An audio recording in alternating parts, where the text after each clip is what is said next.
Grab your beverages and turn up your interweb. Solving the world's problems 12 ounces at a time. It's Dudes and Beer.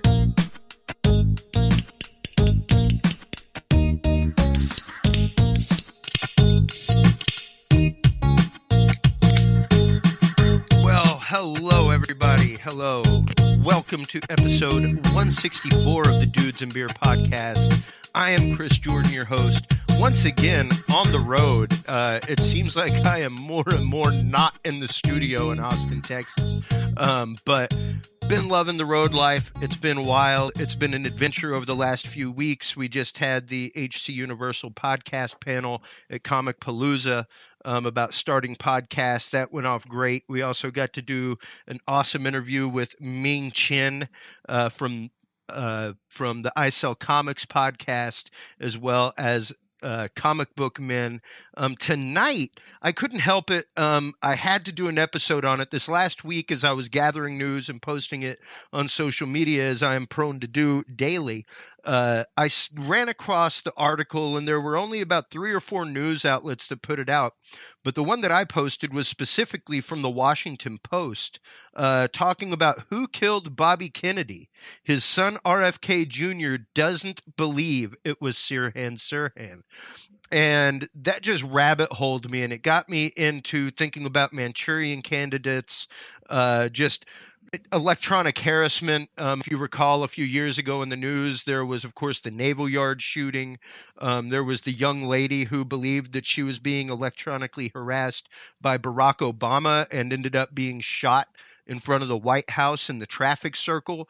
And I was like, there's just so much of even recently in the news, the Cuban embassy, where people became physically ill from a sound that they heard that they've denied was a sonic weapon. But I was like, there is nobody more in the know about this stuff than Dr. John Hall. And I booked him years ago whenever I worked on broadcast, and I was like, I've got to reach out to him. And I was so amazed to have him reach back out like within 24 hours and say, yes, I would love to come on and talk about that. So Dr. John Hall, welcome to the show this evening. How are you? Hey, Chris. It's been a long time, man. Absolutely. Why don't we start off? Let's kind of introduce you to our audience a little bit. Give them a little bit of background about your professional career as well as your career in the research of electronic harassment. Well, I mean, the short story is I'm a physician in San Antonio. I do anesthesia, pain management, and stem cell therapy, regenerative medicine. Back to about 2000. I had an ex-fiance come to me with some very weird complaints. We had already broken up, but she came to me. She goes, "You're the only person I trust." She said, "I've got people following me. I'm hearing them talk to me in my head, and there's weird things, electronic things going on in my house." And she goes, "I'm afraid to talk to anybody because I know it sounds crazy, and I trust you to believe me." This was a girl that no drug problems, no alcohol problems. I mean, she was normal. I mean, I was engaged to her for a while. I mean, she had no mental illness. And so I said, you know what, let's counter surveil you and see what you have going on. So I myself did some of the counter surveillance. I hired some of the counter surveillance done by a well-respected PI group in San Antonio. And ironically, when I told him the story, the first thing that this former FBI PI asked me was, is she in any government trouble? Because what it sounds like is happening to her is satellite surveillance. And I said, no, this girl shows apartments for a living. She, for the most part, doesn't vote. She's really not radicalized on any front. Okay. And he goes, well, let's take a look. So we counter surveilled her. Indeed, she was being followed everywhere she went by another PI group composed of a former FBI agent and his family, who was mostly made up of former DOD. And we traced all of their plates, and we found that they were putting Rohypnol in some of her, her tea and food substrates and drinking water and things like that. And she was essentially being subliminally controlled to eat and drink where they put the Rohypnol, and then was being sex trafficked. I mean, people were paying money to come and rape her once they would have her in a drug state. Oh, wow. Went to the short story is we went to the police. Basically, at that time, Texas stalking laws really, you had to prove that you were injured to get a restraining order. And so that didn't help much. The police did believe the story. They investigated everything. They agreed that she was being stalked and was being victimized, but said, it's when you go to court, it's not what you know, it's what you can prove. Yeah. The guys that are doing it are former FBI. That's what they do for a living. Since she doesn't have any physical proof of injury, since the rapes were done under Rohypnol, she had thought she was having nightmares. She didn't even have any recall of the actual rapes, especially not faces or identities. So basically, the last resort was to write this whole story in a book, which was my first book called A New Breed, Satellite Terrorism in America. And, of course, slightly changed the name so I could actually publish it, with being that the perpetrators weren't incarcerated. And did a couple of interviews, like, with you guys and, some of the other radio shows, and immediately was overwhelmed with emails saying, this is happening in Cleveland, this is happening in New York, this is happening in Vegas, this is happening in California. I remember at the time you said that it had just blown up, that like people were contacting you from all over the place saying that they were having these same types of issues.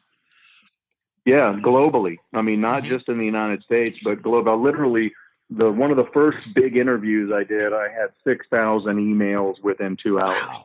Wow. So, I mean, I had a staff of people that were going through emails and reading them and erasing them to make room as quick as they could. Then even the former show you used to be on never really put a lot of stock in the electronic harassment thing and the targeted individual thing until Aaron Alexis came along and shot up the Navy Yard. Well, then, that's when, you reached out and you're like, no, we need to get you up here. We need to talk to you. And I don't know if you remember, you called me at the office and said, can you be here in an hour? Yeah. So for those of you that have seen that video clip, I mean, I literally drove an hour to Austin, straight from the OR and was really ill prepared to do any of that show. But it was still fantastic. And the knowledge and the information that you shared, though, was absolutely revelatory. Well, and my second book came out, which really described, in detail, the methods used in the stalking and the harassment and the technology, which was called Guinea Pigs Technologies of Control, which is still a relatively, good seller on the topic because it's pretty thorough. Okay. And when you were doing your research for those books, of course, being a doctor, being an anesthesiologist, especially, you have different knowledge than some physicians would have as far as the way the brain works, the way the brain reacts to certain things, the way it reacts, especially in different states of consciousness. Like I remember, I forget what it was that I think they gave my mom like Halcyon or something like that in the hospital one time. And she was on like the 3rd or 4th floor and she was talking about the children outside of her window. And it's like, Mom, no, there are no children outside of your window. Whatever you're giving her that's making her like at one point, I remember my aunt came out of the bathroom and my mom was gone, and she found her down by the elevator and she was like, oh, didn't you hear him call about the fire alarm a while ago? Like full on hallucinations, full on stuff like that. But what's interesting is that these reports that you're talking about are coming from people that are not necessarily on any kind of mind-altering chemical like that, on any kind of sedatives. What are some of the means by which we know the government uses electronics and electronic means to emit control over situations and people themselves? Well, this has been researched for a long time. And I mean, most of your listeners are going to recognize the terms like MKUltra, MK Search, Bluebird, Artichoke, Genesis, Monarch. There's a bunch of little names that the CIA gave, the MKUltra being the biggest. And a lot of your listeners may have watched Wormwood. That was about Frank Olson, the guy that was kicked out of a hotel window. Yeah, that amazing amazing docuseries. Yeah. And so this is not something that came about suddenly. The research on this started in the 40s and 50s. And as technology progressed, well, the abilities progressed. I mean, there was a time when the only way you could control somebody or create a Manchurian candidate was to subject them to, either torture-based mind control, which is what cults do. And, where you basically just torture somebody to the point where, they're willing to do and say whatever you want them to say to avoid torture.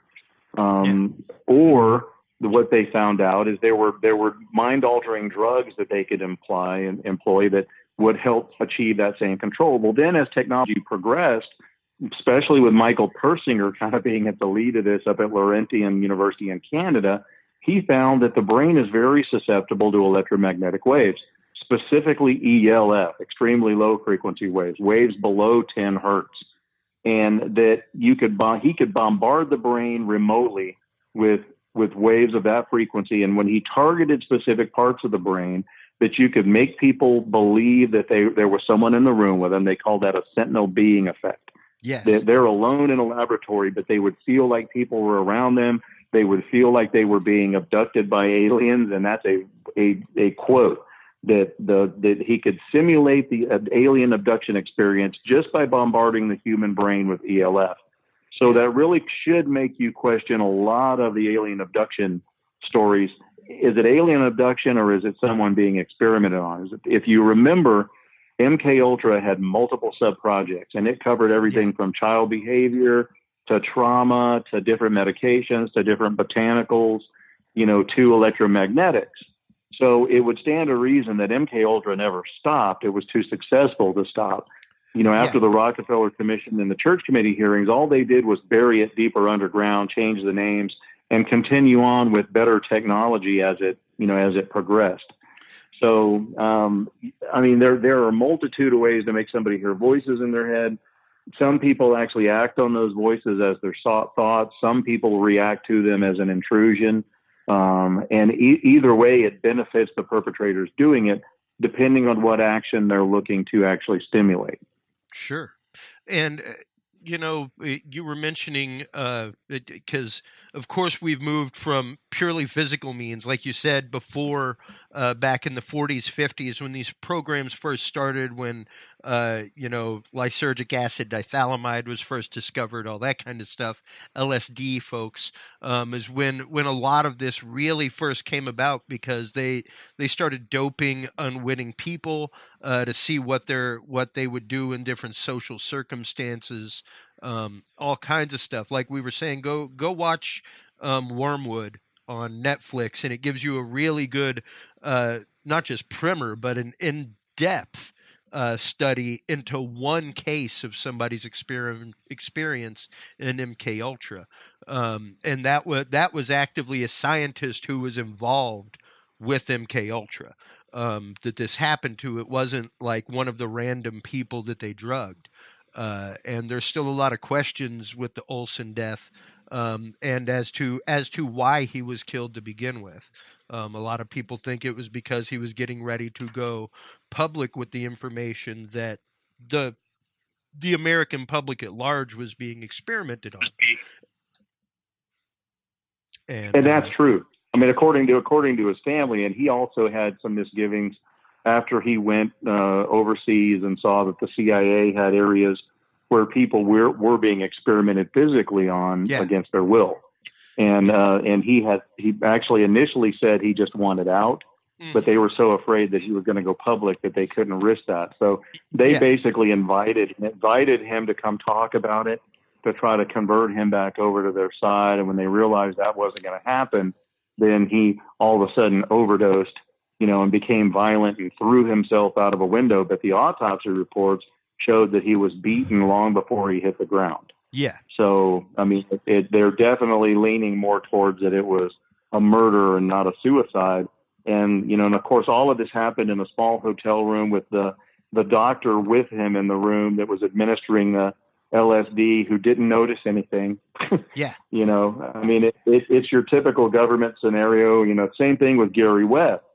You know, he was the reporter that actually broke the cocaine trafficking coming out of Nicaragua and El Salvador to California to start the crack epidemic that miraculously killed himself with 2 bullet wounds to the back of the head and was ruled as a suicide. So it's, you know, it's typically the government says, here's the story we're giving you. We know it's a lie. You know it's a lie, but it's what we're giving you, so take it. Yeah.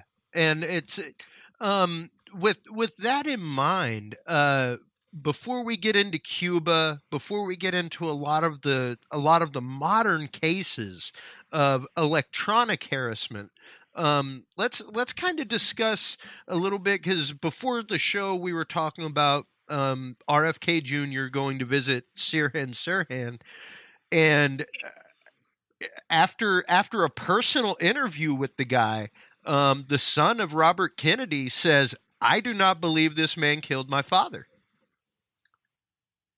And he's probably correct. He's probably correct. I mean, all the photo evidence and the ballistics evidence show that Sirhan probably he was in front of him, and the shot that killed him came from behind. So I mean, there was no way Sirhan killed him. Now, was he there with a gun? Yeah. Yes. You know, so was he part of the larger conspiracy? Yeah. Was he the guy that pulled the trigger? No. And were all of them controlled? Possibly. You know, I mean, certainly there were forces at play that wanted the Kennedys eliminated. Yeah. So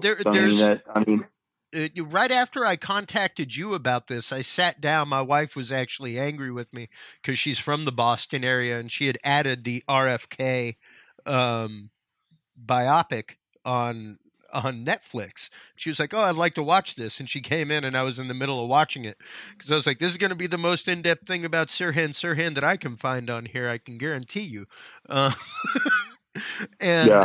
So I immediately started doing research into it because, of course, I'm familiar with the case, but wanted to be more familiar with it.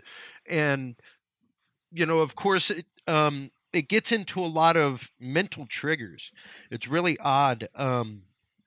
The fact that there were numerous witnesses there that they did not have testify, that came forward talking about a woman in a polka dot dress that ran off saying we shot him, you know, all kinds of stuff. But to this day, Sirhan holds the fact that he remembers nothing. Nothing. He remembers going to the Ambassador Hotel, and then he remembers the aftermath. But everything in between is gone. It's completely blank. And you have to remember, all of that was happening at a time when experimentation, especially in group cult-like settings, was at a height. You know, I mean, that's back when they were working with groups of people to see if they could control entire groups to do things, not just individuals. I mean, it's the same type of thing you saw with the Heaven's Gate cult. You know, all of those people that killed themselves when the comet was coming. There's a lot of evidence that cult was being funded with CIA money. Jim Jones in Guyana thing, there was a lot of CIA money. That I know had a lot of CIA connection. Yeah. So, to think that, well, they couldn't have had a group of people go there to shoot Robert Kennedy all under control. Yeah, they can. And they were working on it very specifically at that time to do it. And, you know, both of the Kennedys were pretty hot targets. You know, there were a lot of intergovernment forces that wanted them gone.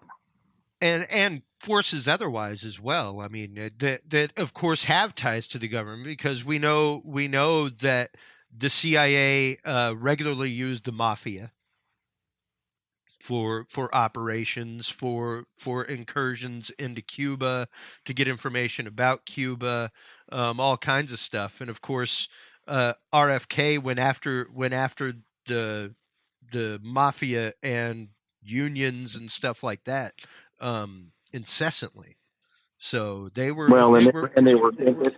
they were going after the Fed, and they were going after the intelligence community too.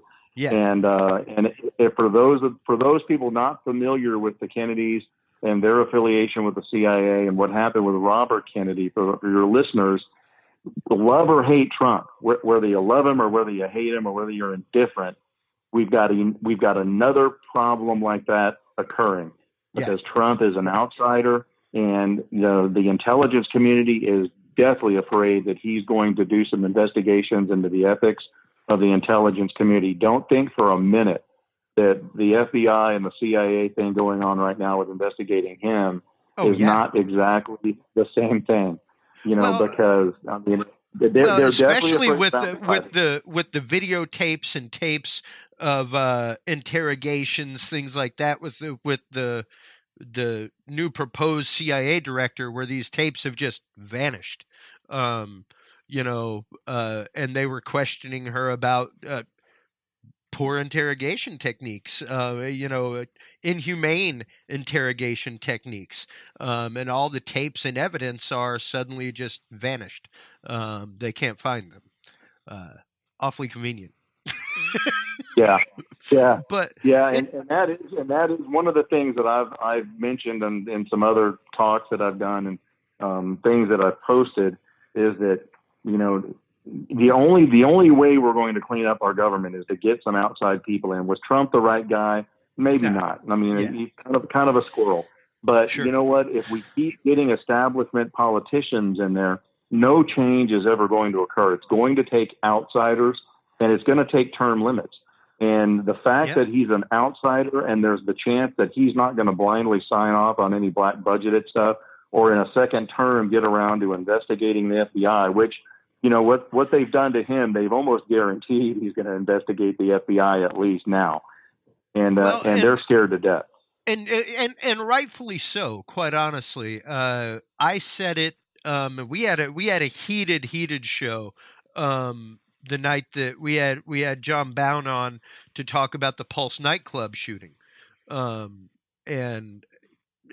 it's just one of those, these things tend to happen in our society, and we just tend to glaze over them. We tend to not look into the details, and it seems like just about every major mass shooting that's happened, like Pulse nightclub, where Omar Mateen was on the FBI watch list not once, not twice, but 3 times. And yet still was or the somehow Vegas shooting. Yeah, the Vegas shooting. Remember that? Nobody else does. Yeah. What's funny is I was just talking, because we did an episode in Vegas with some AV techs that I know that worked the show. One of them was shot, all kinds of stuff. And we were literally just discussing that. Since then, shout out to Mr. Caffrey. He's always out there listening. He's always sending me articles from Vegas and updates about that. And to this day, it's one of those that, like, they've released very little. They let things out in trickles, and you barely hear about it because, think about what that would do to the gaming industry in Vegas if people thought that you couldn't go to a concert out on the Strip. Well, and I'll tell you what that shooting looks like is another Fast and Furious FBI sting that they lost control of. Absolutely. And it wound up getting a bunch of people killed, and they're never going to admit that. And if you notice, nothing's been released. Every time the Las Vegas Sheriff's Department had a press conference, they had an FBI guy standing in the background making sure that they couldn't say anything that they wanted to say. I spoke to several Las Vegas Sheriff's Department deputies who told me that they were being controlled, that the only things they were allowed to say was the official FBI statements that they were putting out, and if it was pissing them off. And then you have a 65-year-old guy that managed to go up there, reconstruct windows in a major hotel in Las Vegas, take the time to put cameras in the hallway, put perches on the windows. They're claiming he did it with bump stocks. I'm a gun owner and a gun collector. Those firings weren't coming from bump stocks. Those things are unreliable as hell. You may get off a little bit of automatic fire before they jam up. And he had the stamina to run back and forth from window to window, laying down that much fire is an impossibility. And he had access Especially to for the someone of facility. his age that was not like known to be in physical shape. Like Yeah, it's it takes some sincere just impossible. control of a firearm to fire a semi-automatic or automatic firearm like that, especially for 5 minutes on end. That's an endurance race. Um, Yeah. uh, And then uh, anybody that's ever shot a fully automatic machine gun knows that mhm. it's taxing because they Yeah, ride up. The whole time it's you're shooting, they want to ride up. it's a So wrestling match. you've either got to have it mounted or have a lot of physical strength to actually keep that Yeah, pointed downward, on a groove. Now, and there are, I say conspiracy theory, but the other theories that he wasn't the shooter, that he was killed immediately and there were other shooters. Now, something squirrely is going on with their whole episode there that the FBI is giving you. And yeah, it's bad when even Fox News is calling BS on that. yeah. When you have Tucker Carlson saying, "Oh, something's not right," the FBI. Something just I mean, isn't I mean, adding up. when Tucker Carlson's stealing your thunder, Chris, there's something not adding up, man. Well, and Cecilia Watt has dialed in and says, "Good evening to you, Dr. John Hall." Uh, so, with these things in mind, where do we go? Take us on a journey from the physical realm, the fact of Wormwood, MK Ultra, the days where they basically had to use waterboarding type techniques. There's a reason why our interrogation techniques that we use now, our extreme means of interrogation, exist, folks. It's time honored and time tested. These are things that we know will mentally break people because we use them to mentally break people. But like you said, Well, and that's now, where that's where the truth lies, And I'm not going to get on a soapbox about torture no, with the CIA because there probably is a time and a place where it's appropriate. If you're in a time of war and there's a bunch of American lives at risk, and you've sure, got to torture somebody to get information, you know what? Don't call the CIA. If you don't want people bombed and killed, don't call the Army. yeah, If you don't want renditions and you don't want people being tortured to get information, don't that's call the right. CIA in. Yeah, That's yeah, what they do, you know. yeah, But now what we have with electronic harassment is just a continuation of MK Ultra. It may be under a different name. We don't know it right now because it's black budgeted. But the people that are voicing these complaints of being stalked, hearing voices, being attacked by directed energy weapons. There are the mentally ill out there that may think it's happening to them and it's not, or there may be mentally ill people that are being targeted because they're mentally ill. Now there's a lot of people, the people that I've interviewed for my writings, that they were well into their adulthood, they were normal functioning adults, and they said, "This day I noticed groups of people stalking me everywhere. My house was being broken into." Most of them have very good evidence of that, by the way, including police reports, typically saying, well, somebody came in, they rifled through all my stuff and nothing was stolen. And because the people that do this, they want to get as much information about you, and they do that by breaking in and going through your stuff. There's not necessarily anything implanted in the house because there doesn't need to be. Now, typically the victim will look for cameras and look for microphones. They're typically not found because it's not done that way. But they do come in and rifle through your stuff to find out all your personal information. And when nothing's stolen, you don't get a police report. I can come to your house tonight, yep, break in and put all your clothes in the kitchen and move all your food to your bedroom. Well, I've been in there and somebody's trespassed. The police are going to give you a report of criminal trespassing. And that's as far as it's going to go. They're not going to investigate anything else as long as a certain monetary amount of goods weren't that's right. taken from your home. Yeah, And and that's what we see with most of these victims. So they file these reports 3 or 4 times. The police come out and they go, yeah, well, okay. So they took all the shoelaces out of your sneakers and they moved all your food into the bedroom and they left 2 pairs of your jeans on a couch. Well, nothing was stolen. Here's your report. Well, after 3 or 4 times of that, the police stop coming, or even worse, they write you off internally as a nutcase. yeah, And the police do that. For those of yes, your listeners who don't think they do, they do. It absolutely. comes up on their computer that this is our 5th call there. Don't bother going. Well, once the perpetrators know you're listed like that, well, then you're fair game. Then they can break in. They can be there when you get home, and police aren't coming to help you. Yeah. Yeah. And, the the question comes to bear, how does one become a targeted individual to begin with? And Cecilia Watt actually just chimed in a second ago, Doctor, and asked the question, Dr. Hall, do you see any light in the future for targeted individuals?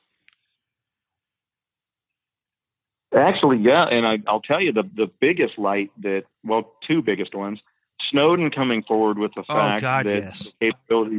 the capabilities of the NSA are true was a big burden lifted, because most of these targeted individuals suffer from electronic harassment that's not voices and not physical attacks first, but pure surveillance at first. And they'll tell you they can be looking at their email and see somebody read and erase emails as they're looking at them. And there's a lot of rat tools being used on remote access tools being used on targeted individuals, especially their computers and their phones, and electronic disturbances, garage doors opening and closing on their own, alarms going off and on their own, your electronic appliances being controlled remotely. And those are typically the complaints that you hear first. Those are some of the things that, when mentioned, 10 years ago, people would say, that's impossible. Nobody can do that. It's probably your neighbor with a remote that's similar, that's turning your TV off and on. Well, then Snowden came out and said, no, we got these things and they're in heavy use. Yeah, they can hear all your phone calls. They can intercept all your data. They can intercept all of your emails, and they can do it on a global scale. Not just can, they are. They are, yeah. They are. So when that came out, people said, "Oh, well, shit, these targeted individuals, they were right. This is going on." Well, he got hushed up as quickly as they could hush it up. If you notice, none of the major media covered that.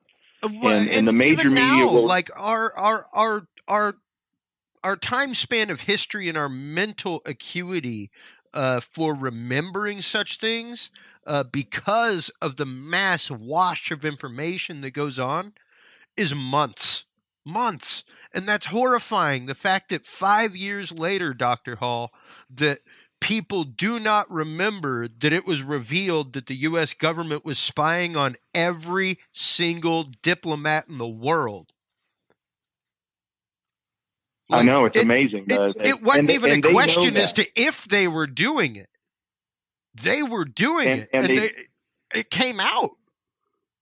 And they've got the generation. I mean, I don't know how old you are. I'm in my 50s. So that the generation Mid-40s. below me, when I go and I speak to some of these kids in their late teens, early college age kids, they don't even care. I mean, they've been brainwashed to the point through public education that it's okay if the government knows everything, as long as you're not doing anything wrong. It's okay if they know everything you're doing, saying, or writing. Oh. And I tell them, I said, well, you know what? The definition of wrong is transient. I mean, and like right now, it's kind of wrong to be a Christian. It's kind of wrong to be conservative. It's okay if you're far left and you're really out on the fringe, but that may turn around one day where maybe it's not okay to be left and on the fringe. So, I mean, like I said, wrong really depends on who's in the State Department, who's controlling the government at the time. So, I mean, it depends on the social morals and mores of society. Exactly. And who's pushing what is accepted for those morals. And it's kind of like I said with Trump. Right now, the major media is all like, oh, he needs to be investigated. He needs to be investigated. Well, you know what? There's going to be a time when it may be so Republican controlled that they'll decide to be the ones to investigate and infiltrate the next Democratic campaign. Well, then they're not going to like it so much. So, I mean, sometimes you have to put your party affiliation to the side and look at what's right and wrong. Yeah, exactly. And, But real quick, to answer her question, the bright light at the tunnel, Snowden was a bright light. And I tell you what, them having to come forward and admit what happened at the Cuban embassy and now at the Chinese embassy was a gift from God to the targeted individual community. And let's talk about that for a minute, because that was one that buddy, if you weren't paying attention, it was like missing a shooting star. It blended right into the background of the news. It wasn't anything that was flashy. It wasn't anything that was like, hey, look at this. It was just one of those stories that kind of happened.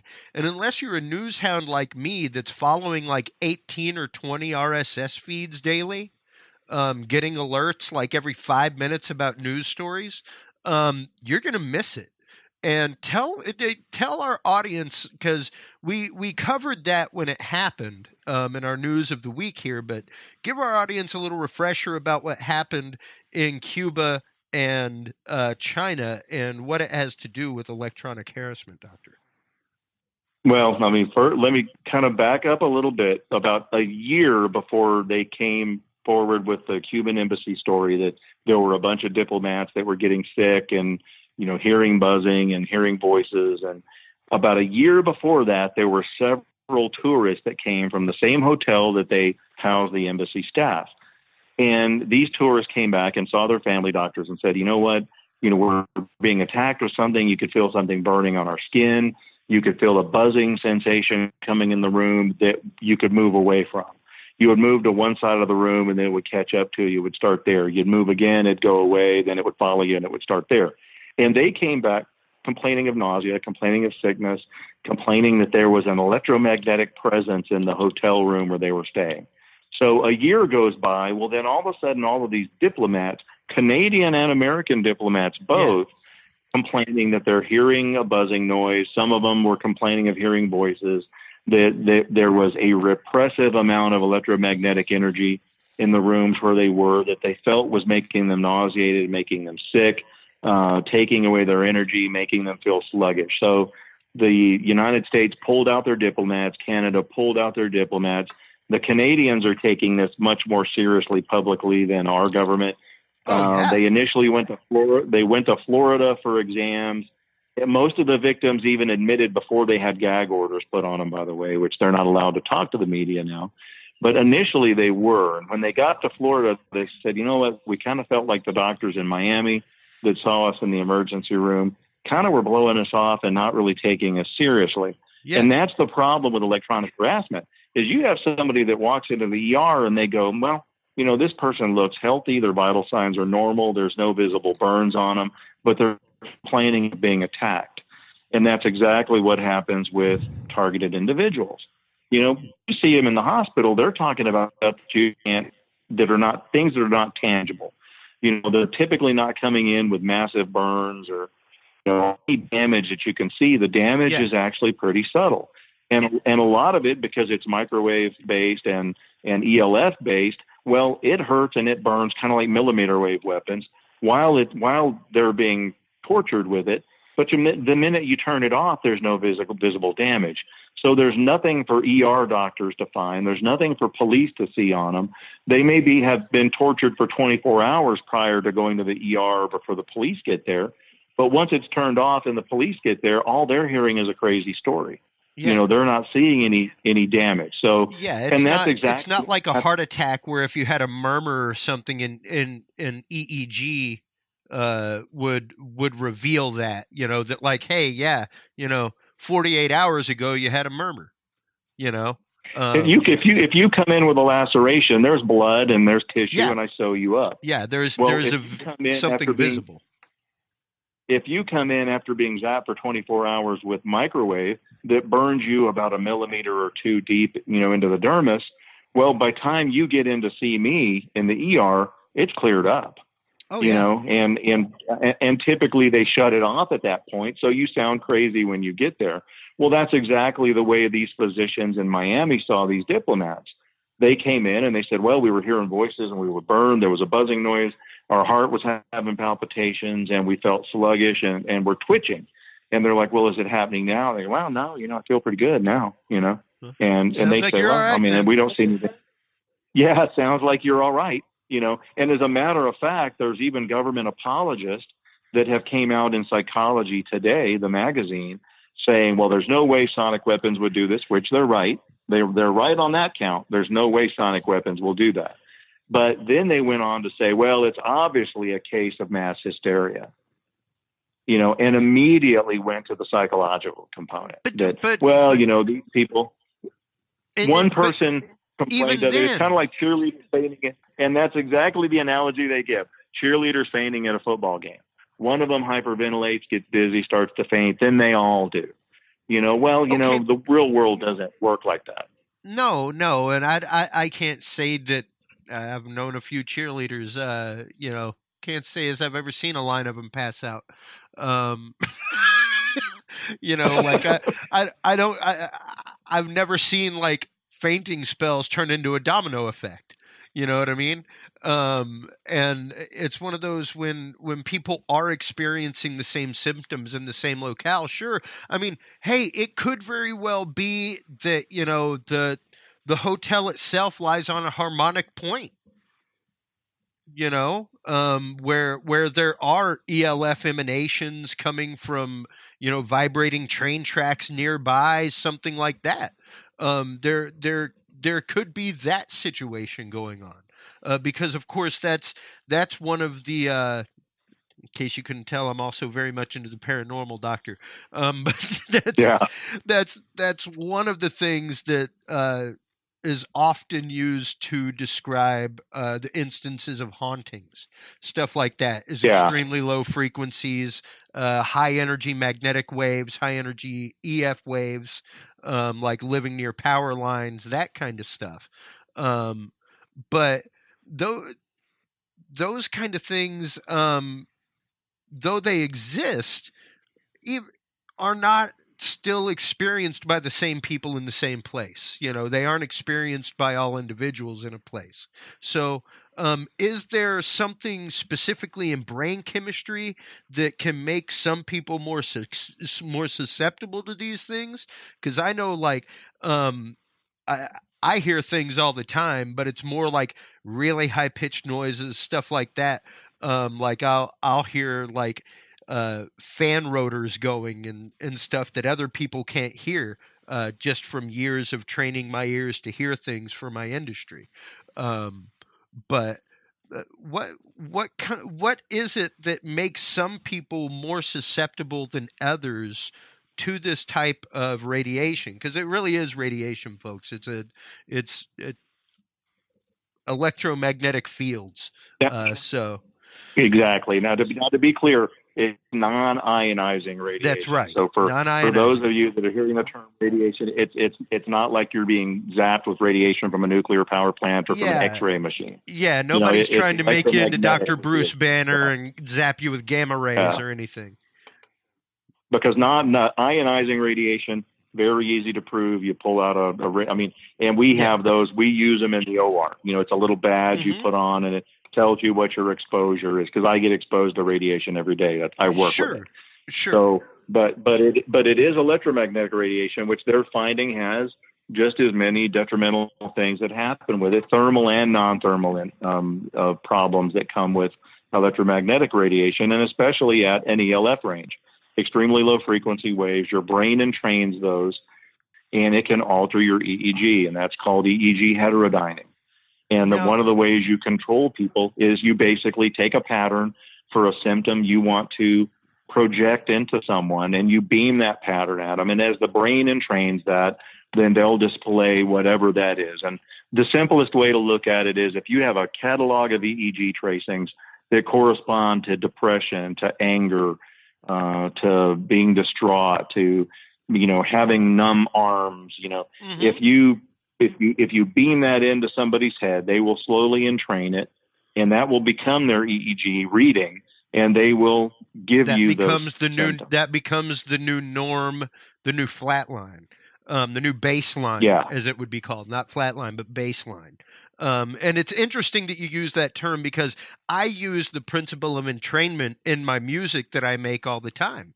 I put certain frequencies into music to make it to where, like, you may have more vivid dreams if you listen to this hour-long track.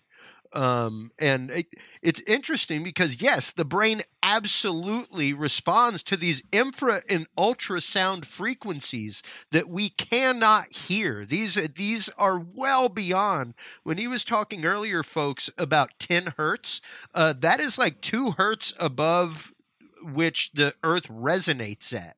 Like the Earth's resonant frequency is 8 hertz, something like that, and that is And so that's far. called Schumann resonance. Exactly. And that basically means a hertz is a measurement of pulses per second. So imagine hearing a pulse 8 times in 1 second. That's what that would be. So whenever you're hearing megahertz, you're hearing thousands of those pulses within a second. Giga is clicks. It's so fast.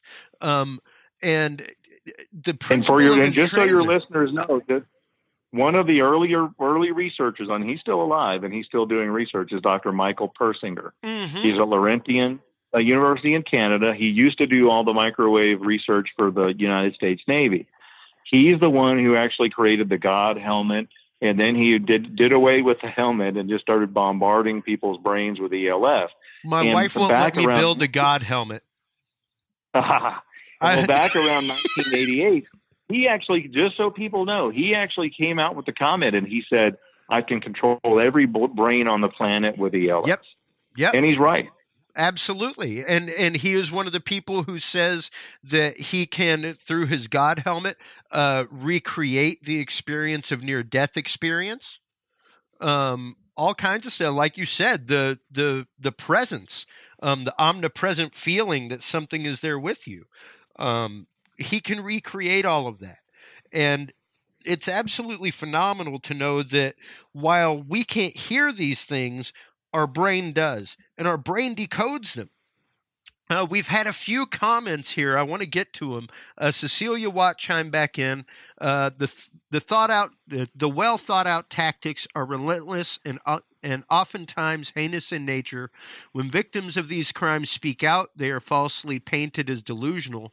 Quite the well-oiled machine and an effective way to pivot the focus away from those behind the crimes.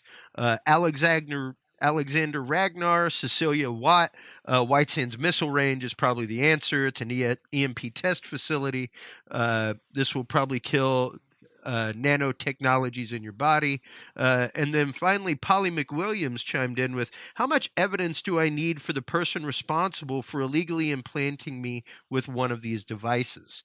And that brings us to a topic that we were talking about literally just before we went live. Thank you so much for bringing that up, Polly, because that was on my list right here next to me of things to talk about. Is the fact is, not many people realize it, but there are no laws whatsoever restricting the government from experimenting on the public at large.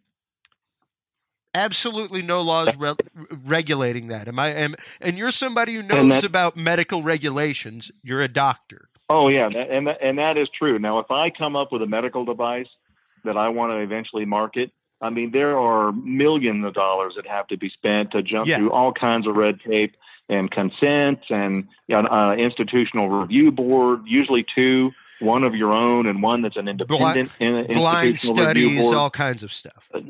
All of that has to be done. And the same thing for, the drug companies. That's why drugs cost so much, because it costs sometimes up to $1 billion just to get the research done and go through, all the different phase trials to actually market a drug. And it's the same thing for anything that I would want to do that's medically relevant. Well, the same is not true for the government doing it when it's black budgeted. And the problem that most people will say, well, there's the Nuremberg Code and there's the Helsinki Accord, and these are all laws that govern experimentation. Those are suggestions made by a global governing body. Those are not American law, not U.S. law, and there are no restrictions against what the government can do experimentally to people. And John Glenn actually tried to pass legislature through Congress when he was alive and a congressman that made it anything that was being even partially financed by the government had to have verifiable, informed consent of whoever's being experimented on. And it actually got shot down in Congress. Same thing with the Space Preservation Treaty. Dennis Kucinich actually addressed all of these types of electromagnetic weapons that could be used from satellite and from space platforms in the Space Preservation Treaty. By the time it got to the Congress, they actually, and he specifically said, weapons intended to bond with the human nervous system in order to put voices there, put communications there, put control issues there. All of that was gutted out of it, and it didn't pass anyway. And America still, the United States still hasn't signed with the UN's agreement to non-weaponization of space. Yeah. And, you know, probably for good reason, because even the governments, industrial nations that have actually signed it still have weaponized satellites up there, and we have weaponized satellites. So we know that China has at least two, North Korea has one, and Iran has one that have nuclear charges on them that's capable of actually creating an EMP from a satellite. Yeah, you know, so a GoldenEye scenario.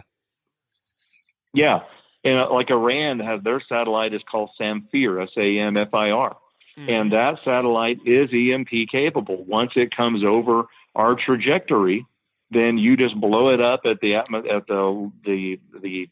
atmosphere that it's at, and it will actually harness enough electromagnetic energy and create enough of an atomic blast to actually create an EMP. North Korea has two satellites that actually are on south to north pole trajectories, basically kind of coming crossways to all of the other communication satellites, specifically geared to create an EMP over the North American continent. Yeah. And that was one of the things that even before the North Korean treaty and the pact came about, which, how about that? I mean, good God, probably, I mean, since like the Crimean War, like one of the longest running wars known to man. You know, the Korean War has been literally going on for like 60 something years, and they finally declared peace. They finally declared all this. But, you know, whenever they were saying years ago and a couple years ago, and the military experts were like, "Oh, they can't hit a target with specific intent in the United States. They can barely reach the shore." It's like, I don't think you get it. If they explode that thing over a region, we're back to the Stone Age, man. And that's far more impactful than taking out a city or taking out what might be maybe a 50 to 100 mile square swath of land, you know, and glassing a place over. What a lot of people don't realize is if we were to have an EMP, the high voltage transformers that we use in this country, and there's only about 2,000 of them. Oh, and they're basically, most of them were built in the 40s through the 70s. They were still using Tesla's design. They're not made here. They're made in South Korea and Germany, and they're irreplaceable. Yeah. So before we had new transformers actually brought over, put together by hand, brought over, put in place, and made operational again, the country would be without electricity for probably 18 months to 2 years. Yeah. And that's one of the things that we've talked about on this show numerous times is that what if scenario. You know, like if we were to go back to that point, imagine hitting that reset button on just a region. What impact it would have. Yeah, because you think about it. To have zero cell phone coverage. To have, like everything requires electricity. It was kind of like a few months ago whenever South by Southwest happened and Arnold Schwarzenegger talked about suing the oil companies for murder, which I found hilarious coming out of the mouth of the guy that made the Hummer into the public machine that it is, the gas guzzling hog that road machine is. But it was one of those, like, you do realize that there's so much more than oil tied to petroleum, right? Like 90% of your life would not exist without the petroleum industry in some way, shape, or form. Like the coating around your wires would not exist. So long electricity. And what a lot of people don't realize is that the grid is privately controlled. Yes. You know, it's so for the government to come in and say, well, you guys really need to have backup generators. which means that they've got to be transported by ship here. They've got to have vehicles that can actually, carry transformers that are that heavy. The roads have to be cleared and widened to get them in. Yeah. A lot of those materials have to be brought on site, and then the rest of it is constructed on site. It's a big job, and we have 3% backup capability with our high voltage transformers. 3%. So out of those 2,000, 3% of them, if they were taken out, whether it's by a natural means, by EMP, or by terrorism, only 3% can immediately be replaced. The rest of them you would have to wait. Well, and there's a eastern grid, a western grid, and Texas, thank God, is on its own grid. I guess, thank God. Part of the reason we have so many NSA facilities now in Texas is because we are on our own grid. They had sapped all of the electricity around Fort Meade dry. So, and that's because of cooling, because the amount of computing that the NSA does to spy on all of us requires a lot of freaking databases and a lot of hard drive, space. And that takes a lot of cooling, and the cooling takes up a lot of electricity. Yes. It takes up a huge amount of electricity. I mean, a lot of people don't realize whenever I first moved to Austin, which was probably about 2 years before I met you, Dr. John, and had you on the air, but that we were actively buying electricity from Mexico at the time. It was crazy. I remember we had like rolling blackouts in Austin, all kinds of stuff. But Polly McWilliams has chimed in again, but I don't want to go too much into what she's saying. I would say, Polly, Dr. John Hall is fully available online. You can find his information anywhere. Dr. Hall, if there's anywhere that you would like people to get in touch with you, if they are a person that's harassed, and believe me, if you don't mind, I'm far from done with the episode. This was just something that just popped up on my screen in the messages that I don't, it seems kind of personal, and I don't really want to share it live on air, but I would definitely like her to be able to get in touch with you and find out any information that she may need. How can people get in touch with you? If someone feels as though they're being harassed, as though they're being stalked, or if somebody has implanted them with a device and they want to hold them accountable and get them out of their life, how can they go about doing that? I'll tell you what, I used to try to run a website, and it got to the point where it was being shut down on a pretty regular basis. So I gave up, but I am available on Facebook. Guinea Pigs Technologies of Control has its own Facebook page. Be patient, because that page gets anywhere from 500 to 1,000 messages a day. It's that prevalent. Yeah. Well, I mean, people think, there's only a handful of people complaining about this. No. I mean, 10 years ago, the estimate was 200,000 to 300,000 people were being victimized. It's at least that, because I'll tell you, every morning I get to my office, there's a stack of probably 100 calls on the answering service that are non-medical, that are strictly targeting. And I get probably 3 times that a day in messages. So if I don't reply to you immediately, it doesn't mean that I'm not. It means I haven't got to it yet. I'm one guy, and I'm running a medical practice and actually trying to do my activism, part time. I mean, it's gotten so prevalent with the number of people coming forward, seeking answers about victimization, that it almost needs a crew of people just doing that full time. And, and I am still seeing my medical practice and my medical patients. So, I mean, it's just be patient. Because then I know people get impatient. They go, well, I sent you a message 3 days ago, and it's like, and you know what? And it's still have not been read, honestly. Because there's that many messages that come in. But Facebook is probably the best way. The worst way is to call the office, because I'm also bombarded with people that are seeing me medically there. Yes. So, leave a message on Facebook. It does get read. It may not get replied to immediately, because I'm one guy. And still trying to actually stay alive myself. Yeah. So it takes a little bit. and I know a lot of the questions, and I'll answer them right now. A lot of the questions I'm getting from people are, that they're implanted with something, and how do they get it out, and will it stop if they get it out?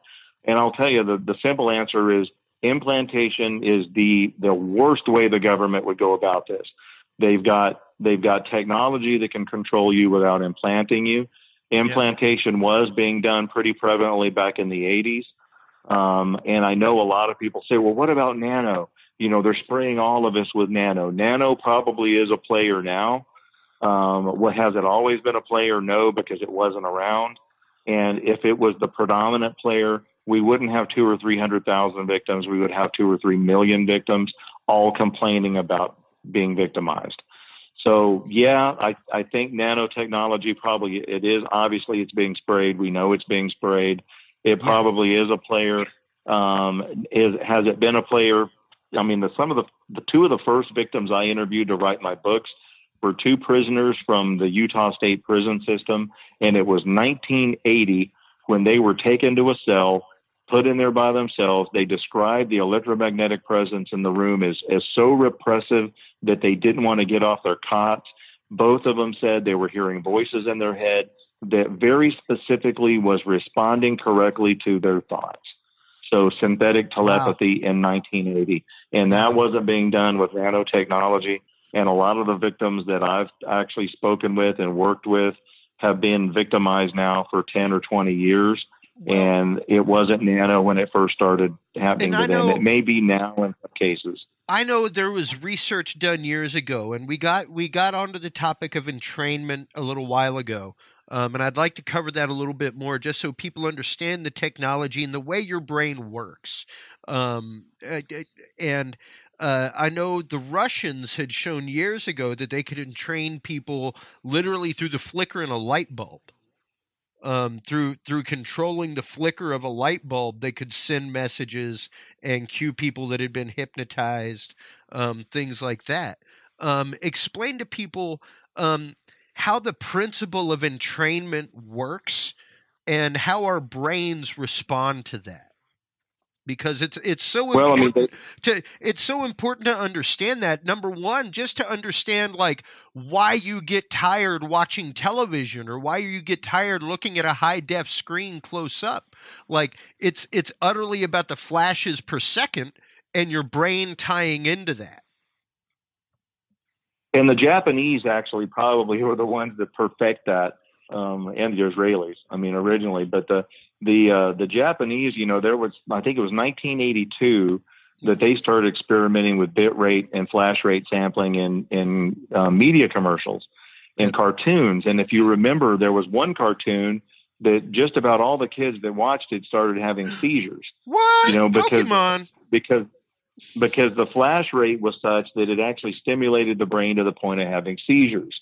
Yeah. But it was done subliminally. Now, we've always known that we could stimulate the brain with a flash rate to cause seizures. That's why, epileptics can't be around flashing police lights. That's why when you're coming out of anesthesia, when we're wheeling you on a stretcher down the hallway, a lot of times we'll put covering over your eyes or shades over your eyes. Absolutely. Just seeing the lights go past you would be a strobing effect. Absolutely. That could lead to nausea, asphyxiation, all kinds of stuff. Now, and something that some of your listeners may have experienced, if you're driving like out in Texas, if you're driving on a country road, kind of near sunset, where you have a stand of trees to one side of you with the sun behind it, as you drive by and that flicker rate at about 50 miles an hour, where the sun is flickering through a stand of trees, you can actually feel yourself start to go into a pre-seizure state. Yeah. Where your brain is about to start firing and put you into a seizure. You have to look away and focus on something else because you can feel that your body is about to go into a seizure state. Yeah. So, I mean, that we've known for a long time. Well, with intentional entrainment, you actually, like I said before, you take, an EEG waveform that's, at the same state as what your brain is at. And you actually program in what symptom you want. If it's anger, or depression, you program that in. And that was actually a lot of research was done on that, mainly for fighter pilots. Yeah. And because fighter pilots, they fly 48 hour sorties off of air carriers, and they start to get delusional when they're flying. And so actually they figured out a way to actually capture the EEG remotely, send it back to a base station. If you see a pilot is falling asleep or he's having hallucinations, you want that ability to zap that pilot. And that was Malik's actually, invention. And that was from the 70s. Wow. That Yeah. you want to be able to zap that pilot and actually bring him back around so he's not flying around hallucinating. Well, once they figured out that you could shoot two dissimilar frequencies into the human brain, and the brain would spit out and transmit an interference frequency that could be captured and the original EEG waveform taken out of that. Yep. Well, they figured out, well, hell, if we can get the EEG remotely out of somebody's brain because it will transmit it on its own, well, then we can heterodyne, manipulate that EEG waveform and re-entrain it into that person to control them. And that is the whole basis of what you see being done now. No implant needed. You just need to be remotely actually, victimized or targeted by two dissimilar radio frequencies. So your brain spits out your EEG, and then it can be re-entrained back to you. Yeah, and that's just it. Your brain does the subtractive math and just immediately does it. Like biologically, it's what it's programmed to do. It's programmed to, and that's one of the reasons why we dream, why we're so susceptible in those states, is because our brains are processing numerous frequencies that we normally don't process during the day. That kind of stuff. And so many people don't understand the frequencies under which the brain works. And I remember when I was in college doing abnormal psychology, subliminal psychology was one of my favorite things to study. And that's when I first learned about entrainment and the concept of lens field goggles. And if you want an adventure, folks, lens field goggles in and of themselves are just a trip. And you can make a cheap pair of them. You can get a pair of like safety goggles and spray paint them sky blue and just put them on and just keep watching, like turn a bright light on and put the goggles on, and you will be amazed at what your brain starts seeing on its own after about 15 minutes of just looking at a blue field. You will start seeing geometric shapes. You'll start seeing all kinds of stuff because your brain is actively looking and starving for stimuli. It's hearing all these things, but it can't see anything. And your brain will absolutely do the same thing with audio. It will hear subliminal frequencies. It will hear things that are below and above the range of normal human hearing because it in and of itself is a radio receiver. Correct, Doctor? Yeah, your brain, your entire body is both a receiver and a transmitter. And when people say, well, I don't really believe that, I'm like, it's why we can put electrodes on your brain or on your chest, and we can get a reading of your heart or your brain. I mean, exactly. That's the way it works. And once we stimulate your brain to transmit your EEG back out, that happens.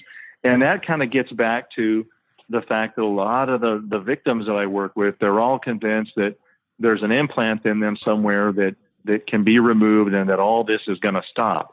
And yeah, implantation was done. I mean, we found them in people. Have we found them in the majority of people? No. We found them in a handful of people. And one of them was a guy in Georgia that was an investigator that was investigating free energy. And yeah, he had a Verichip in him. Very easy to find. I mean, it looks like a grain of rice. It pops up on an X-ray brighter than day. Yeah. Now there are other implants that have been invented since then that are made out of carbon fiber that use DNA resonance. Now DNA resonance is kind of resonance is the biggest thing on the get into market. That a little bit, because right now there's a huge market in biohacking, and I'm trying to find a couple people. Like there's the biohacker that recently came out and said, I wish I wouldn't have biohacked myself. And there's a whole market for all of this stuff now, and it's absolutely amazing some of the synthetic plastics that have come out.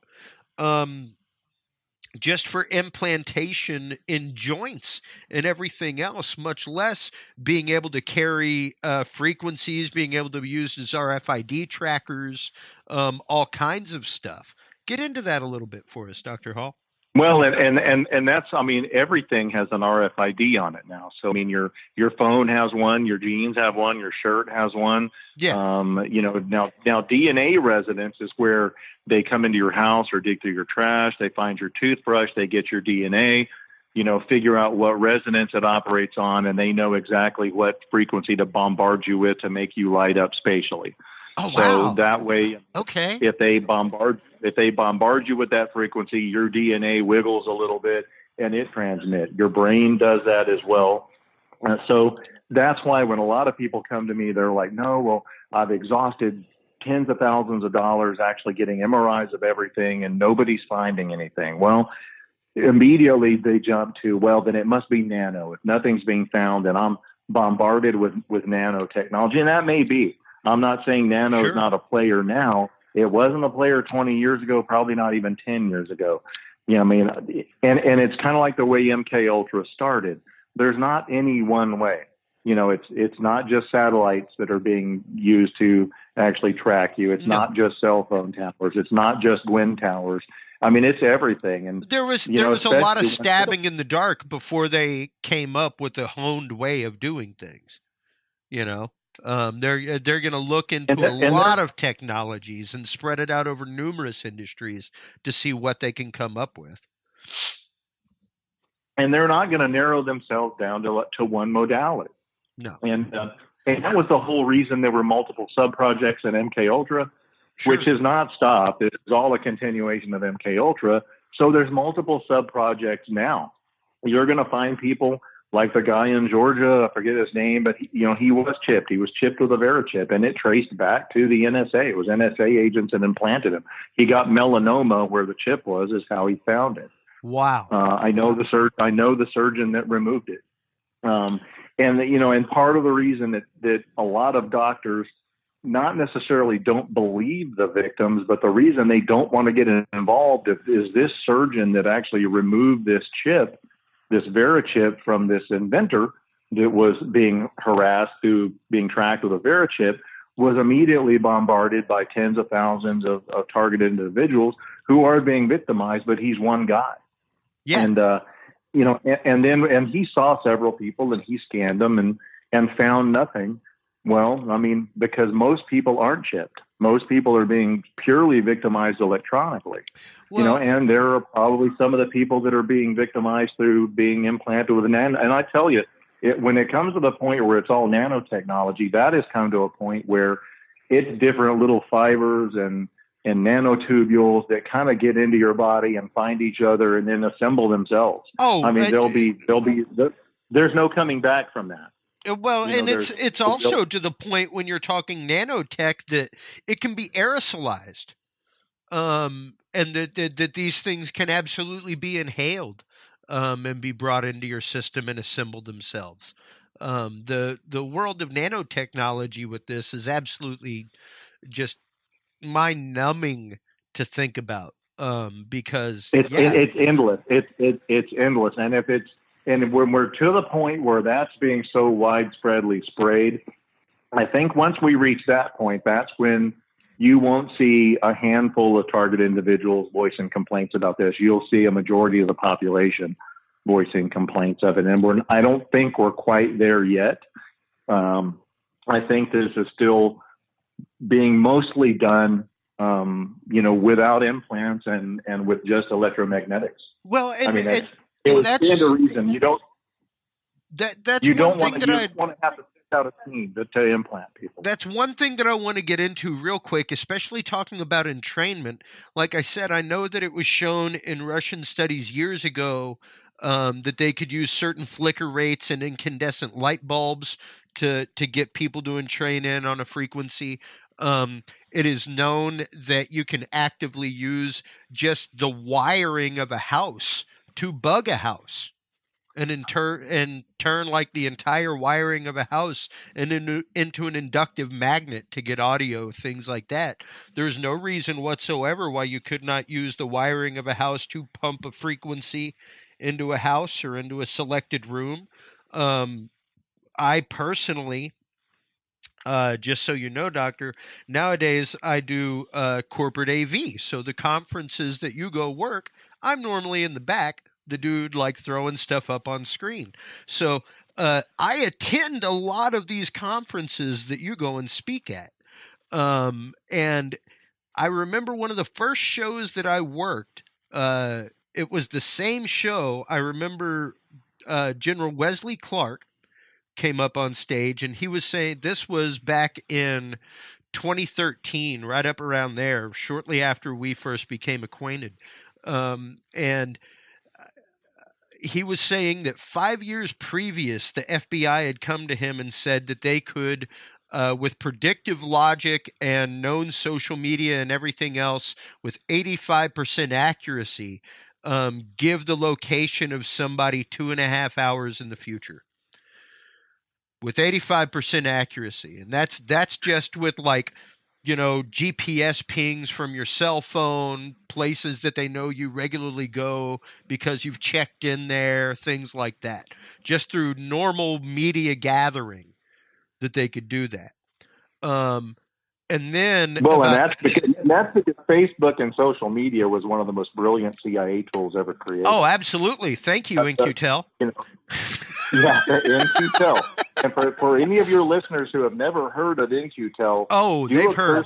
Google search on MQTEL and see what they have their hands to. And it's a multitude of technologies, that money is all CIA-funded money. The one thing that I bring up more than anything else, as far as MQTEL and Facebook go, are, if you remember, the first big story about Facebook that hit the news wires was that the Arab Spring happened. And that it started on Facebook. That there was an outcry on social media for people to go to the town square and overthrow the government. And that began the overthrow of Hosni Mubarak. And that was started on Facebook. And that was one of those like, knowing that NQTEL funded that. and how genius is to give the plebeians, give the public, basically a social media platform where you don't have to spy on them. They volunteer. No, they're going to give it to you. They're going to give it to you gladly. And now it has facial recognition. It has GPS coordinates. Especially if you're doing it from your cell phone, that's a double whammy because your phone's recording everything, whether it's off or on. Yeah, so, and especially there are people who might call me crazy, but I know, talking to a very good friend of mine and through people that I've known, I was more than likely tapped at least at one point, being who I worked with at the time that we met. And it was one of those that I would be on the phone regularly with a very good friend of mine driving home from work. And I didn't live too far away from work, but dependably, once I hit about 3/4 to a mile away from my location, a distinctive click was heard on both sides of our line. And it was one of those, and it just got to where whenever we'd be talking, and it was 2 or 3 times a week. This is one of my best friends from college. He can corroborate it, but we'd be talking and it'd be like, oh, well, there they went. Whoever's been listening to my line all day, they just went away. Well, and they listen pretty well. Typically, when I interview with people, they listen pretty well. I mean, Sure. I'm not going to advertise somebody else's show on your show, but there was a major... Feel free to advertise any show you want. Well, I mean, I was, for instance, right after the Cuban embassy thing happened, I was on Clyde Lewis Ground Zero. Yeah. And basically, the phone rang in the background, and it actually came up, Central Intelligence Agency, on the caller ID. And he let it ring. Well, it rang again, and they told him straight out, we'd really rather you not talk to this guy about the Cuban embassy thing just yet. he came. I mean, I heard the call. We weren't on the air at the time, but I could hear the call. And we came back on the air, and he goes, "Oh, screw this. We're going to talk about this. This is important information." Yeah. And then next thing you know, they shut him down. He had 3 hours to go on his show, and it was blank airspace for 3 hours until the following programming came on. Yeah. So I mean, it happens quite a bit when I do interviews that things get electronically messed with, either on my end or on the broadcaster's end. Yeah. Yeah. And I mean, we had some issues that I normally don't have. I attribute them to the hotel Wi-Fi, because since we switched earlier, we haven't really had them between our phone call. But, I know I've been party to this, and it's just one of those, like, when I worked that conference and I heard General Wesley Clark do that or say that, and then about 2 or 3 presenters later, I literally saw and this was like a black hat conference. This is people who like get paid to break into people's systems, like that's it. Some of the side conferences were like lock picking and things like that. It was hilarious. But yeah, they were literally talking about hacking systems, everything else. And I saw this dude from a wireless laptop. They hooked up a desktop on stage, hooked up a wireless router, hooked up a Bluetooth nightlight to the same wireless router and everything else. And I literally saw this guy on screen with his computer hack into the Wi-Fi on the Bluetooth nightlight and start dragging files from the computer onto his laptop through a Bluetooth nightlight. And that's from people, and that's people who really know what they're doing. But even for those of us common folks, you can be sitting at Starbucks and somebody can access your phone that's sitting next to you. I have friends that are audio engineers that do it for fun. I've seen them do it at conferences where they just sit there with an app on their computer and they're like, "Oh yeah, I need to get on somewhere." And they literally use an app to find a free Wi-Fi signal from somebody, and then they'll hack into their freaking Wi-Fi and start using that as their Wi-Fi router. And it's like, what the, like, you just hacked into somebody's cell phone and you're using it as a Wi-Fi router. Like, I've seen them and do that's it. Actually in my first book, A New Breed, I even mentioned that, the way they're going to slowly introduce this to the public. Now, the Cuban embassy thing, they put gag orders on those people. They don't want them talking about what's going on with them because they know it's going to be so similar or exact to what targeted individuals mention that it's going to necessitate, actually starting a congressional investigation. That's going to happen. Yeah, they're not going to be able to keep that under wraps for long. So that's why that is one of the bright lights that I mentioned earlier. It's going to happen. But at the time of the writing of my first book, I even mentioned, I said, well, they'll slowly come out with some toys and computer stuff to kind of slowly wean people onto the fact that, well, it's not so bad we're accessing your mind because you'll be able to control stuff with your mind too. So they started coming out with these little toys where you can wear the headset and use your ELF brainwaves. I want one of those. I want a Jedi mind trainer. I want one. Well, and they would you advise you that, can move Doctor? a ball around. Huh? Would you advise me getting one? No, because it's a toy and you can do it, but the whole reason for putting those out is to actually break you into the fact that this maybe isn't such bad technology. There's a lot of people were tortured to get that technology for that toy. Absolutely. And now you can buy directed energy weapons at Walmart. Did you know that? Where's that? Which one? You can actually buy a beam. You remember the South Park episode where they did the brown sound?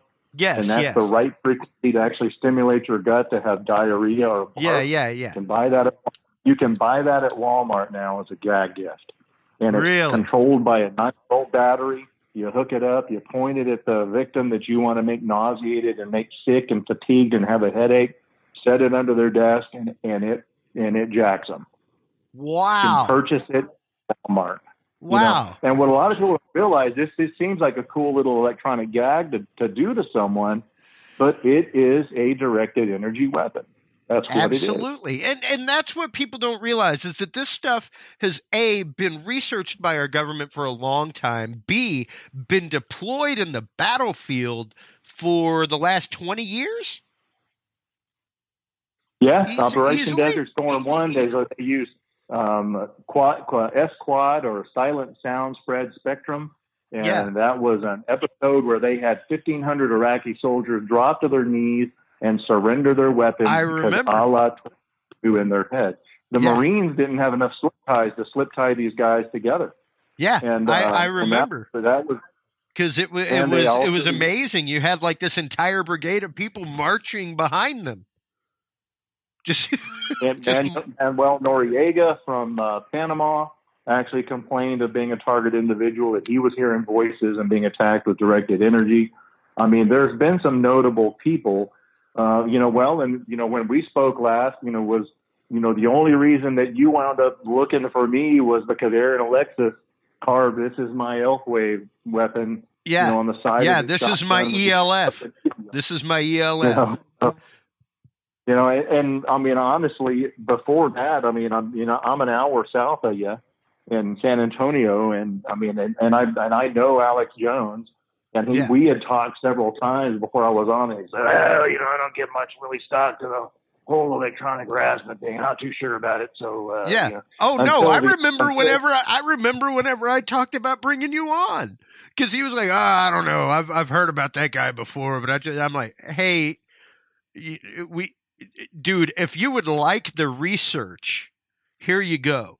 And I remember bringing him research. I remember bringing him reports of studies from, I think it was Iceland, where they had used ultrasonic technology in supermarkets to show like a 30% increase in banana sales, where they were literally using like ultrasonic transmitters up above the banana display. And once you were within range, it vibrated your skull and you heard the banana commercial in your head. It's called Audio Spotlight, and it's a little rectangular antenna, and you can point it at somebody and put voices in their head with it. There are multiple ways to put voices in someone's head. Yeah. So it stands to reason that if you have somebody that's complaining of that, well, why are we still just turnkey diagnosing them as schizophrenic or delusional when we know there's 3 or 4 different, scientific ways or technical ways to put voices in someone's head? And a couple of commercially available ways. Oh, I've got a pair of headphones that I use when I exercise. Right, aftershock airs, and they basically don't go in your ear. They're bone to skull or bone conduction headphones. Yeah, jawbone. And I've got an echophone. Same thing. Is actually you can put those electrodes anywhere on the body and you hear the sound in your head. Yeah. So I mean, there's some older technology and a lot of really advanced newer technology that'll do that. And don't you find it interesting that the major media, I mean, we hear about all of this in conspiracy websites and conspiracy radio shows and things like that, but the major media is deathly afraid to actually cover anything that makes targeted individuals or electronic harassment real. And that's desperately what these people need. Because I'll tell you a quick story. After my first book, came out, even my own father was like, well, I would just hate to think that the government, seems like the government would care more for its people. It wouldn't just experiment on people or wouldn't want to watch them. If you're not doing anything wrong, the government's not going to have to watch it. I wish it hadn't been. Good God. Like I told you before the show, we injected like 100-something people with syphilis just to see what happened in World War II. And did even worse things. We did worse things to kids and orphans just to actually figure out what we needed for a hepatitis B and C vaccine. Oh, not just that, but the experiments for gasoline exhaust, all kinds of stuff. Yeah, the radiation over Arizona and New Mexico, serratia bacteria over California. Yeah. But the interesting thing with my dad, so my father, 2 years before he passed away, finally got into the computer age. He got his first laptop. So I go over there, and he's got a penny taped over the camera on his laptop. And I said, my dad, I said, what's with the penny, over your camera? And he goes, oh, well, I was watching Fox News, and they got the government has these things called remote access tools, and they can access that camera, and they can watch you inside your home through the camera. And I said, I wrote that 10 years ago in my first book. Yeah. And I said, you know what? And he goes, well, but they said it on Fox News. And that's the problem we have with the whole electronic harassment phenomenon. Talking about it on your show, talking about it on all these conspiracy radio shows. There'll be the occasional thing on Discovery Channel or something.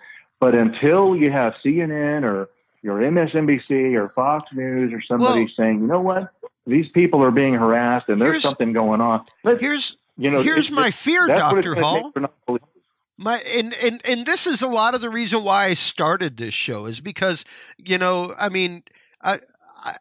I talked to you this week. I talked to a water policy director last week. It's not all about conspiracy. It's not all about that. But good God, when the conspiracy has been proven to be true, it's no longer a conspiracy. This is a fact. This isn't even a theory anymore. This is a scientific fact that we can do this, that this technology exists. There is no theory to it. The only theory now is the application of the existing technology. That's the only theory. Well, the question as to whether the technology exists is moot in my mind. I'm sorry, it exists. Like like I told you, my wife doesn't want me to build a God helmet because I have the knowledge to build a God helmet. Like, I know how to do it. I can do it. I can make it happen. I could have one in my own home, and I kind of want one just to play around with. But she's like, but hell no. I'm not letting you build an electromagnetic helmet to put on your head and play with the resonant frequencies of your brain. He's obviously smarter than you. Yeah. So. On a few levels, Doc. But I'm one of those people that's like, this technology exists and I know how to make it like in my home garage. Like I could hop onto Amazon right now and buy some electromagnets and some potentiometers and a helmet and make one, and actively replicate these experiments. The odd thing is in Austin, Texas, if you had two people go to Pollo Loco and get sick from salmonella poisoning, they'll want to kill every freaking chicken on every chicken farm for 100 square mile radius around Austin. But you have 300,000 people complain of electronic harassment. You have a whole embassy full of people from Cuba and now one from China, all complaining of electromagnetic attacks. And Psychology Today says it's mass hysteria. The CNN and the major media even kind of are starting to lean toward mass hysteria and go, well, it's Trump because he doesn't want us to have relations with Cuba, or it's this or it's that. But nobody's calling for investigations. But oh my God, somebody gets salmonella from Chipotle, from Chipotle, and it's off the chain. Yeah. You got to stop all romaine lettuce sales in America immediately. And that's what I'm saying is that unfortunately, my fear is not the fact that people know the technology exists.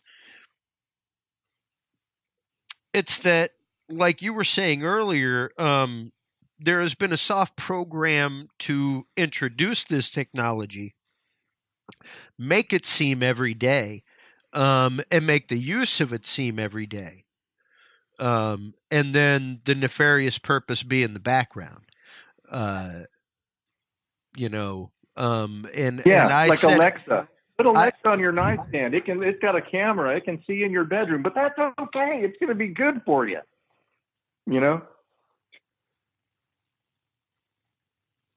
Okay.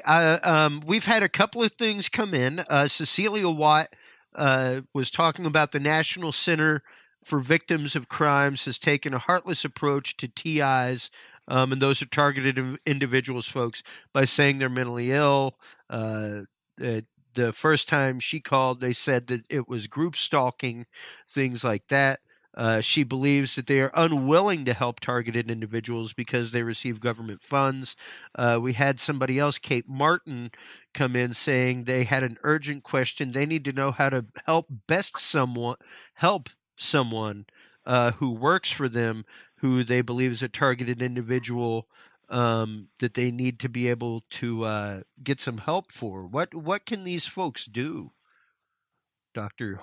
Hall? Well, I'll tell you for the people that are actually experiencing it, the worst thing you can do is try too aggressively to make believers out of your family, because I mean, a natural thing to do if you know you're being surveilled, you know you're being stalked, and you know you're being attacked, you kind of withdraw.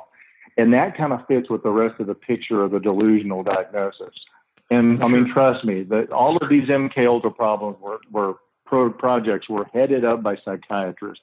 It's not a mystery that these things are all designed to mimic legitimate mental illness. Because being a physician, I'm never going to get on a show and say, well, there's no such thing as schizophrenia or delusional disorder. Everybody's targeted. Well, that's not the case. There is mental illness, and not everybody that's claiming to be targeted is targeted. And not everybody that's targeted is mentally ill. And so it's kind of sometimes it's hard to tell, but certainly everybody can be targeted regardless of your mental health. Well, but I can say, don't try to convince those that don't really believe you, because it just makes you look crazier. But I mean, one of the things that we've actually found that kind of helps, allay some of it are these bone conduction headphones. And it's because the bone conduction headphones operate at a frequency that's similar to the incoming frequency that actually is disturbing you. And because they're right there next to your temples, that it actually overrides incoming frequency. So what we found is that people who are using bone conduction headphones tend to actually be able to ignore the incoming signal. So. Gotcha. Yeah, that because it's more prevalent. It's not emanating from outside. It's resonating the actual bone in a physical sense, as opposed to resonating it via distance. Yep. Yeah. Actually, the ones we've been experimenting with are aftershocks airs, and they have worked for a lot of people. And they're a little pricey, but you Bluetooth them to your phone or your iPad or whatever music you want to hear. We're working on some programs for it. Binaural beats actually help, because if you remember Malik's original designation for actually making your brain transmit, you have to alter the EEG a little bit to get it to transmit. And when you desynchronize the EEG, the two hemispheres of the brain competing against each other at different frequencies is what creates that interference frequency that transmits. So if you actually use binaural beats through either those headphones or regular headphones, you can resynchronize the EEG, which makes your targeting a little less as well, because you're not as easily trained. I use them regularly, folks. I'm here to tell you, number one, I have a few albums that you can go out and buy that include binaural beats and stuff like that in them. But on top of that, you can actively go out and, for about $1.99, buy some really good binaural beat programs for your phones. That are great for if you're someone like me or like the good doctor here that travels regularly, where you need to get back into a circadian rhythm, where you need to get back into a certain amount of REM sleep in a certain amount of time, to get past travel sickness, to get past that kind of stuff. You can do quite a bit of that through binaural beats. And you can find all kinds of programs for them on your phone, everything else, where all you do is plug in your headphones and you tell it, like, I would like to relax, or I would like a 15-minute power nap. And it'll start doing that. And basically what happens, the principle of entrainment comes off a principle in physics. If you actually take two pendulums and swing them in opposite directions, they will eventually start swinging in sync. and then they'll step out of sync, and then they'll step back in. And your brain works very much the same way when exposed to the same brainwave frequencies on a regular basis. Like if I was to expose you to more delta wave frequencies, you would be more prone to go to sleep faster. Things like that. More alpha wave frequencies, you may be more prone to being active of mind and wanting to do something, wanting to get something done, wanting to be creative somehow, things like that. And this kind of technology has been around just about as long as Nikola Tesla, and just about as long as LSD, things like that. So the fact that it's being used now, and thank you, Cecilia Watt. She actually went through and gave some people quite a few resources to go to, such as the People Against Covert Torture and Surveillance. That's PACTSNTL.org.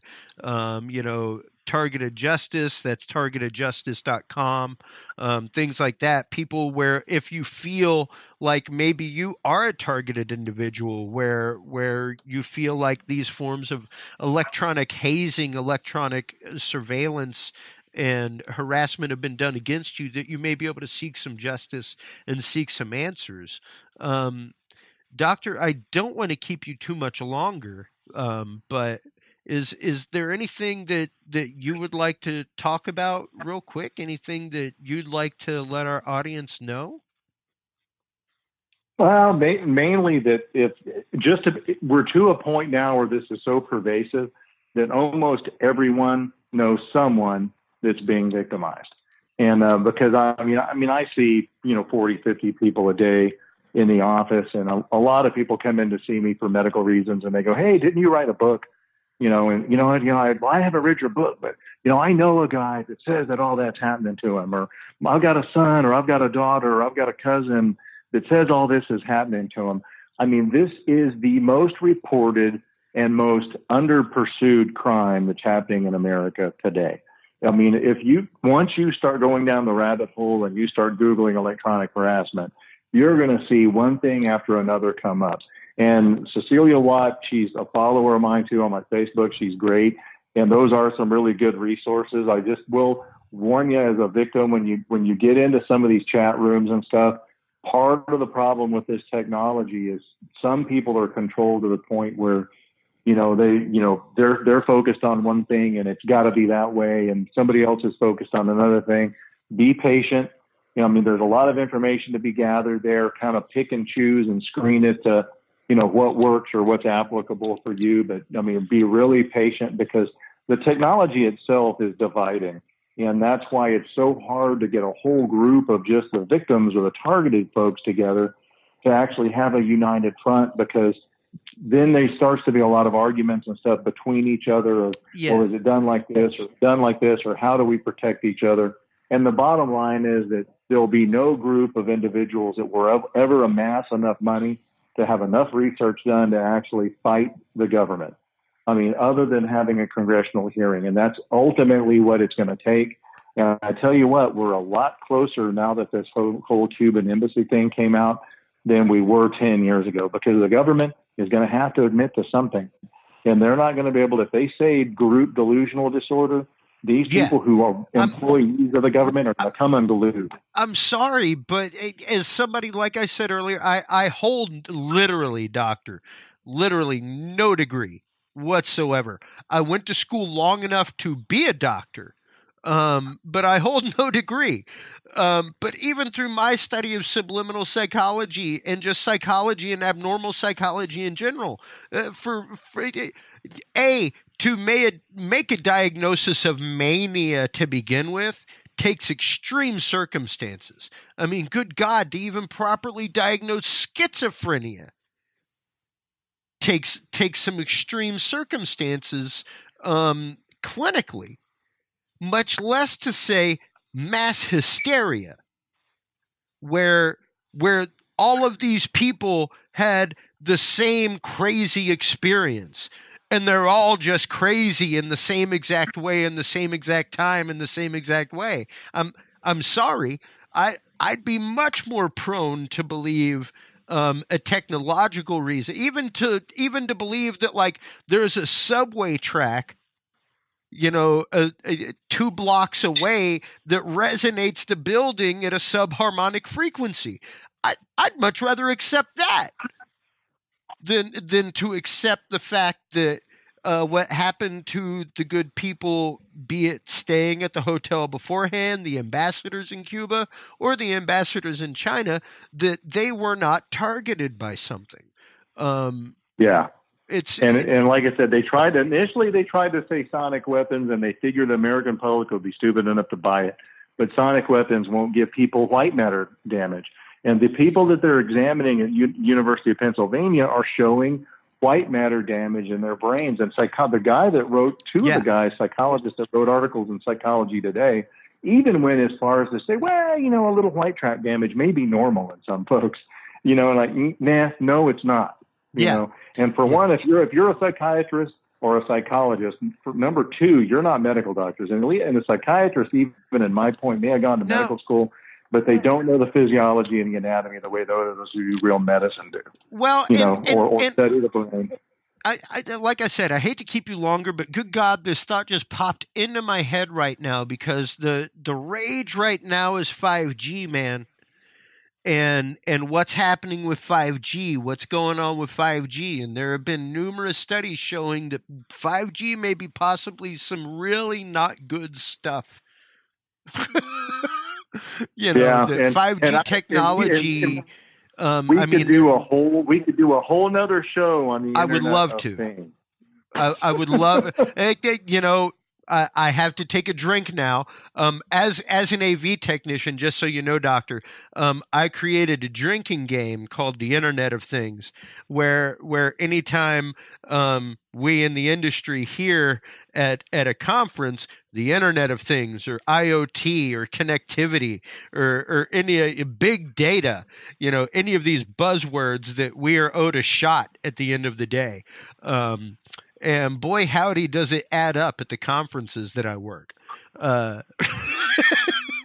and it's funny you should mention that, because I just put out a warning about a month ago on my Guinea Pigs Facebook site, specifically about the upcoming 5G and how almost all of that technology is going to be coming out of China. Yeah. So it's really bad. There were some. They're going to paint it as the greatest thing. So.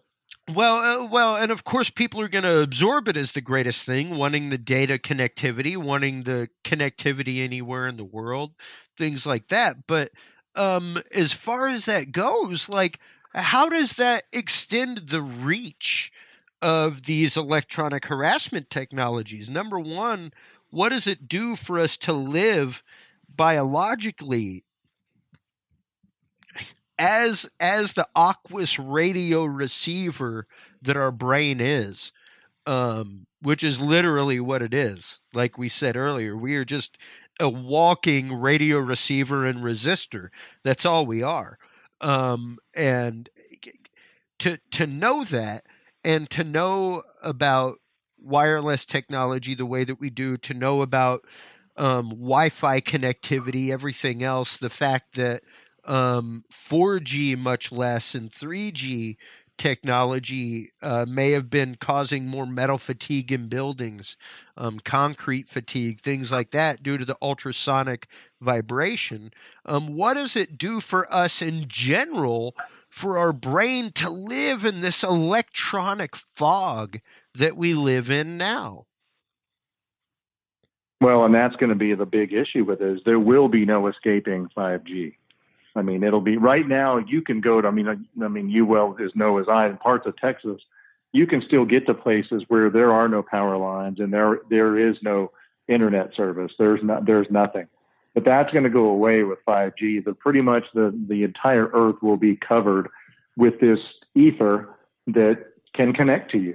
So, there'll truly be no escaping unless you basically fortify your home with a room where you can actually get in it and get away. But that room will be pretty well devoid of any air conditioning, any heat, or any creature comforts. So it'll be an anechoic chamber essentially.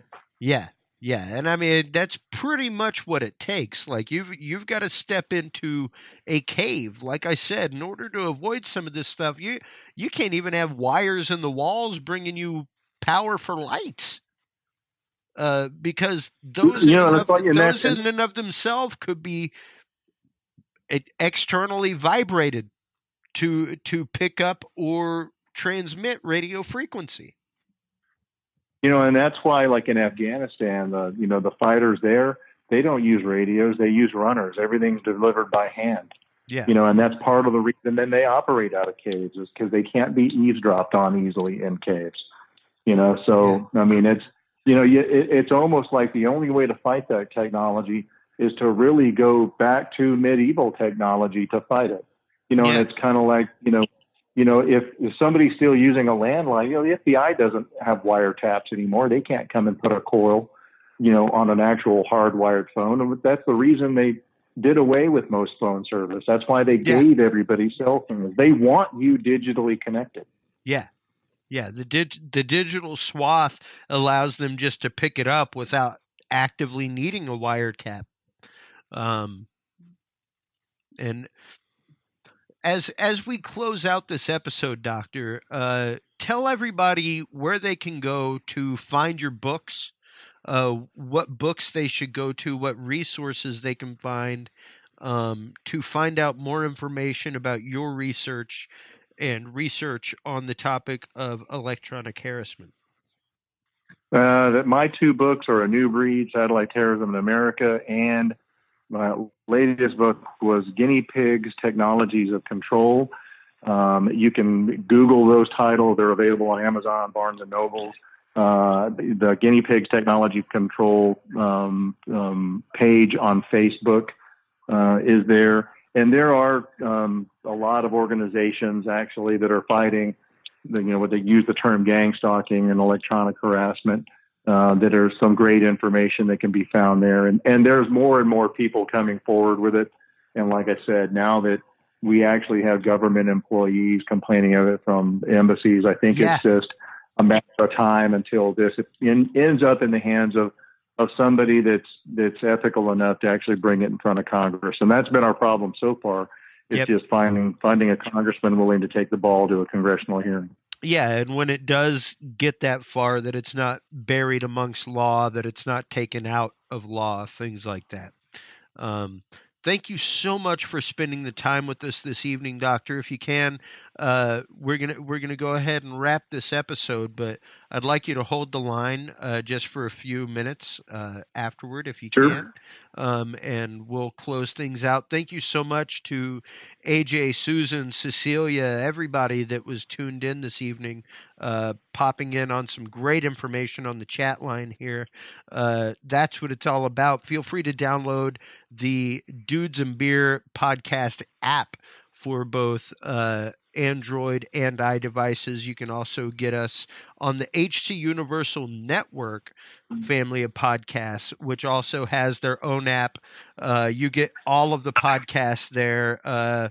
This podcast, Talking Sound, Yes But Why, Scary Dad, Therapy Hour with Rusty Lozano, John Bound Politics, Blah Blah Show, all kinds of other upcoming content there on the HC Universal Network app that is launched officially on Android already and pending on Apple right now. But Doctor, thank you so much for the evening. Thank you so much for this information and for sharing this information with our audience. I greatly look forward to having you on again as things develop, both with Cuba and China, and just to talk about tech in general and talk about these programs in general that people just do not realize are active and live and out there. Any last words for our audience, Doctor?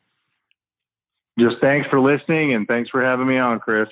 Absolutely. And on that note, everybody, remember, check us out online, dudesandbeer.com. Check us out on the HC Universal Network, hcuniversalnetwork.com. Doctor, once again, do please hold the line. And remember, everybody, if you can't be good at it. We'll talk to you soon. Bye-bye.